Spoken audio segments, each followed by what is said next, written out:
Olá, gente, tudo bem? Como estão? Hoje eu vou falar para vocês sobre o barroco.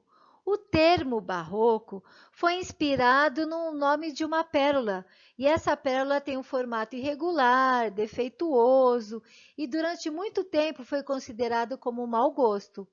E também isto retrata a tristeza e angústia do homem que estava nessa época. Este estilo dominou a arquitetura, a pintura, a literatura e a música, bem lá no centro da Europa. Surgiu no final do Renascimento e há muita ostentação e extravagância. Vocês lembram muito bem que eu já havia dito sobre Martinho Lutero, e ele fez a reforma. Acontece que a Igreja Católica consagrou e colocou a Contra-Reforma, que é a Companhia de Jesus, que veio para dominar os pensamentos e a liberdade de expressão deles. O clima então ficou tenso e de muita repressão. Eu vou falar agora para vocês sobre as características. Na literatura, você pode verificar que o céu está em oposição à terra, o espírito em oposição à carne, a religiosidade em oposição ao erotismo, o sensualismo em oposição ao misticismo, e eles viviam completamente em desequilíbrio. Estes autores utilizavam então o ocultismo, ou seja, que é de Luiz Gôngora, que é a preocupação com a forma, que é a linguagem rebuscada, culta, o jogo de palavras e os detalhes. Já o conceptismo já é algo mais de raciocínio lógico, usa da retórica, a arte de falar bem, de se expressar bem, de valorizar. Vocês também podem verificar que há uma valorização das cores, claro e escuro, que são os contrastes, a vida na nobreza, os temas religiosos.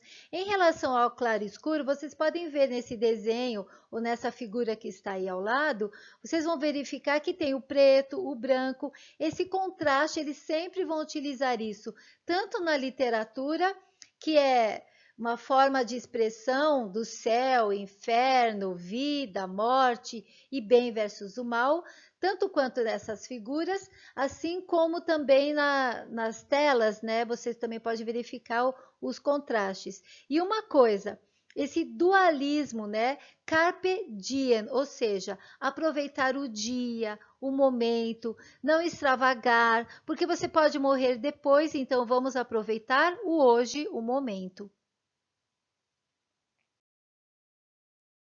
O Barroco em Portugal aconteceu em 1580 e foi marcado pela morte de Camões, que vocês já estudaram lá no Classicismo. Bom, Dom Sebastião foi um rei extremamente importante para Portugal e ele foi rei bem cedinho, quando ele tinha apenas 3 anos de idade.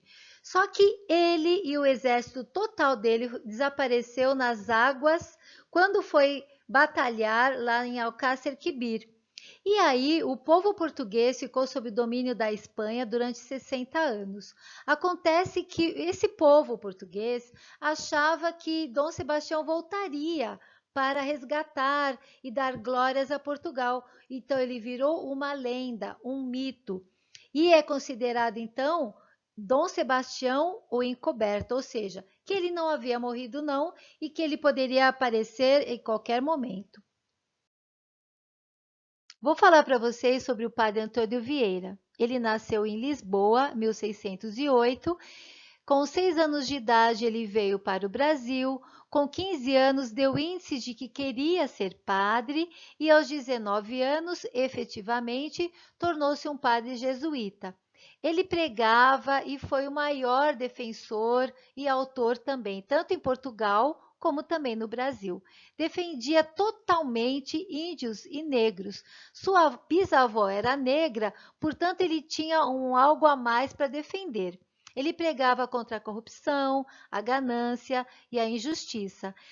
O padre Antônio Vieira escreveu sobre Sermão da Sexagésima, Sermão do Bom Sucesso das Armas de Portugal, Sermão de Santo Antônio, Sermão do Mandato. Ele foi considerado um dos maiores sermonistas. Nos seus últimos anos, Padre Antônio Vieira abandonou completamente a corte e ficou morando aqui em Salvador. Ele escreveu mais de 200 sermões e 700 cartas. Doente e quase cego, fez suas últimas pregações.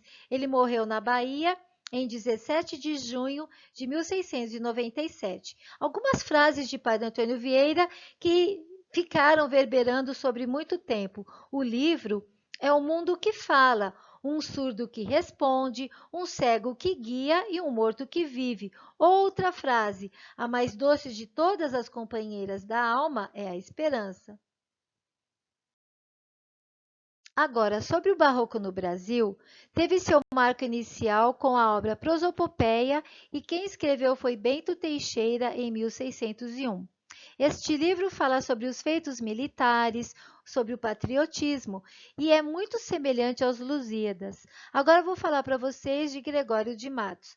Gregório de Matos foi um baiano, foi para Portugal, fez direito no colégio jesuíta, estudou em Coimbra e lá em Portugal ele se casou, ficou viúvo, voltou para o Brasil. Aqui no Brasil, ele teve assim uma sucessão de problemas. Por quê? Porque ele era irreverente, satírico, irônico, utilizava de palavras para defamar, criticava a igreja, criticava o governo, e assim ele foi considerado e consagrado como boca do inferno. Ele morreu em 1696. As características do Gregório de Matos e sua poesia foi dividida entre satírica e lírica. Quando ele falava em lírica, lírico-amorosa, ele falava sobre a sensualidade da mulher, o amor que ele tinha por ela, todas as situações. Inclusive, o Gregório de Matos, quando voltou para o Brasil, ele casou-se com Maria dos Povos. Acontece que ele a abandonou por querer ser cantor e repentista. E então ele cantava e fazia os seus repentes e ganhava, de certa forma, ganhava a alegria do povo. E o povo, então, dava dinheiro para ele. Na lírico-religiosa, ele culpa o pecado e a esperança de salvação. O que, que ele fazia? Primeiro, ele pecava. Como é que ele pecava? Ele bebia, ele saía com as mulheres, depois ele se arrependia, chegava até Deus e falava: Senhor, eu pequei, mil perdões. Aí o que, que acontecia? Pecava de novo, fazia todas as transgressões, voltava para a igreja, voltava para Deus e pecava de novo. Não é muito diferente do que a gente faz hoje em dia. E aí, na lírico-filosófica, ele fala sobre a instabilidade do mundo, a incerteza da vida, o que eu estou fazendo nessa vida, o que estou fazendo no mundo, quem sou eu, para onde vou, essas incertezas e angústia muito própria do homem barroco. Falando sobre a poesia satírica, temos esse poema 1 aqui, olha só. Triste Bahia, ó quão dessemelhante estás. E estou do nosso antigo estado, pobre te vejo a ti, tu a mim empenhado, rica te vejo eu já, tu a mim abundante. Olha esse aqui, ó, o último. Ó, se quisera Deus que de repente um dia amanheceras tão sisuda, que fora de algodão o teu capote. Na verdade, ele está falando sobre a degradação moral e econômica da Bahia.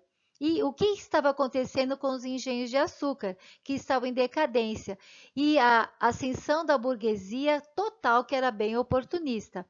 Então, quando ele fala de oportunista, ele está falando dos comerciantes e os políticos que faziam tudo errado para desgraçar a cidade da Bahia. Então, aí dá para a gente perceber o intenso conflito entre o que é espiritual e o que é material, e essa angústia e, na verdade, essa tristeza que eles estavam sentindo. E aí o Gregório de Matos retrata muito bem essa angústia. Outro poema aqui é Soneto. Carregado de mim ando no mundo, e o grande peso embarga-me as passadas, que como ando por vias desusadas, faço o peso crescer e vou-me ao fundo. Aqui ele está falando que ele anda no mundo triste, solitário, cabisbaixo, angustiado, porém ele pode crescer. Acontece que ele não quer. Por quê? Porque ele está triste demais. Então ele segue o mundo, tropeça. Não é fácil viver entre os insanos. Ele escreve bem assim: erra quem presumir que sabe tudo, se o atalho não soube dos seus danos. Então ele fala isso, né? Que estar no mundo é assim, traz muitos problemas, muitas dificuldades, muitos sofrimentos e essa angústia que o homem barroco transmite nessa geração. Bom, pessoal, aqui termina então o barroco. Essa escola literária aqui trouxe muitas complicações, muitas desavenças, né, essa angústia. E espero que vocês tenham apreciado e tchauzinho, até a próxima. Beijos.